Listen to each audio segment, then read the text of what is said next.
So I just wanted to do a little construction video here. I've been showing you guys these tokens. Normally, these tokens, you know, when I make these, I draw them right onto the poster board.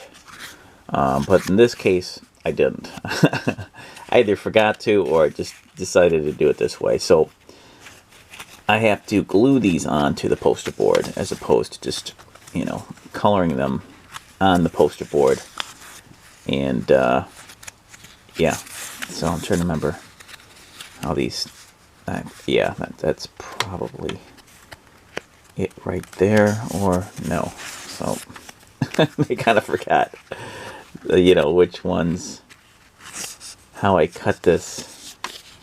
Let's see here. Yeah, I don't think it's gonna matter too much. Yeah, probably like this. So I'm gonna cut these out, and then I'm going to place them on these furniture, what are these called? These felt pads that you can get at the dollar store, which I've shown you guys before. So let me have fun doing this, and I'll meet you back here.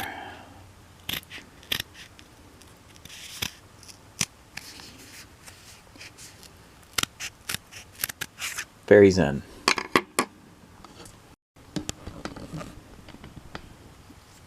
Alright, so got them cut out. So now I'm going to super glue, not super glue, but glue stick this, and I wet this up because this dries out so easily. And then yeah, so you got a good wet glue on this thing here. You should, by the way, you should always do it on the side of the poster board that's not so glossy, because it's got a little bit more traction. At least it feels that way. I can do this again.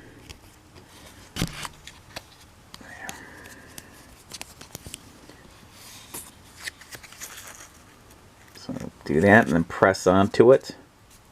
30 seconds, I'd say.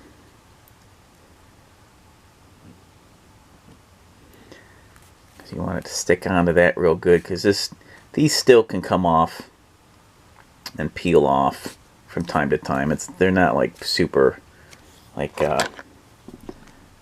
here, which I suppose you could use super glue, but I think that's a bit over the top. Just hold it down for about 30 seconds.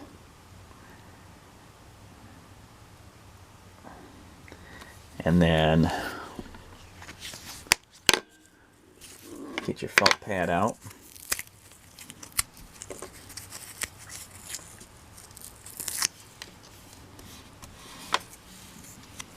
And put it on here. It's not going to be perfect, but it's going to be close enough.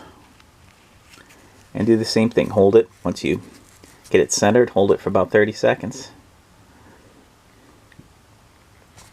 So that stickiness, sticker part gets on the bottom of that real good. And what's cool is, like, when you print, when you get done inking each one, you can make prints of the black and whites. So I would say just do the poster board, draw on the poster board, then ink the poster board, and then print. You know, cut it out and then print it from on your scanner and your printer, or at Kinko's or whatever, and then print out a whole bunch if you want to make duplicates.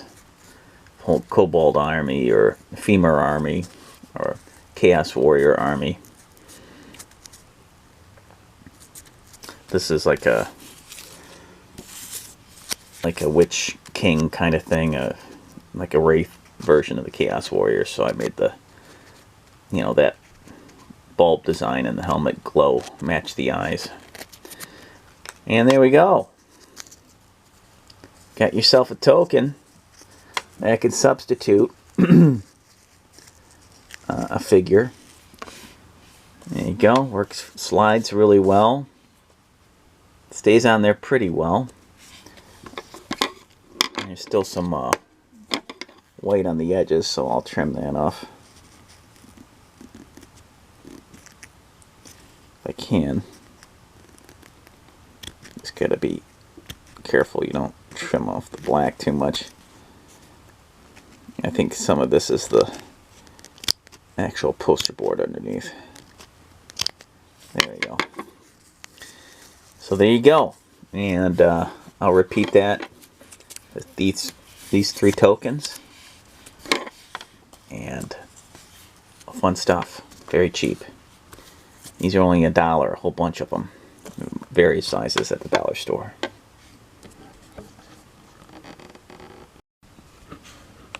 Alright, so here we go. All done. They all got the padding underneath. Now this padding is optional, obviously, but I like having it. I can flick it around easier. Has some weight to it, and it's just easier to manage, but I can't hold a lot of these, so I'll make maybe 1 of these or 2 of these with the padding underneath, and then I'll just do a bunch of them where it's just a single poster board coin or token. And they slide pretty good as well, but you can't. Again, these are a little bit more like hockey pucks. So yeah, and what I like about these is that, as opposed to having miniatures that you can make or buy, which is great, these take a lot more time to do. And these, you can get them done relatively quick, and customize them. Like this next one, this next Witch Chaos Warrior or whatever he is, I might make this blue and his eyes blue, you know, and I can always assign different traits to those characters. I know I colored another one of the fimirs, and its eye was like either gray or brown or something like that. So those could have different traits too. One with different eye colors can be a little extra tougher, or one can be a nice version of one or something, or what have you. I can make a Chaos Warrior that's got PTSD or something like that, and does a weird weird something, you know, screams once in a while or something like that. I could have a stone Chaos Warrior with part of its horn ripped off that crumbled, you know. So all fun ideas, and you can make a whole bunch of these, and put them in, again, a container that you can get at the dollar store, and just hold tons of them. But I would be careful, because you have to go through them eventually. So maybe label each compartment if you can. Thanks for watching. I'll be back with a special video, hopefully soon. But well, thanks for watching. Looking forward to doing some gaming, probably sooner than later. Keep solo questing. That's right, I'm talking to you.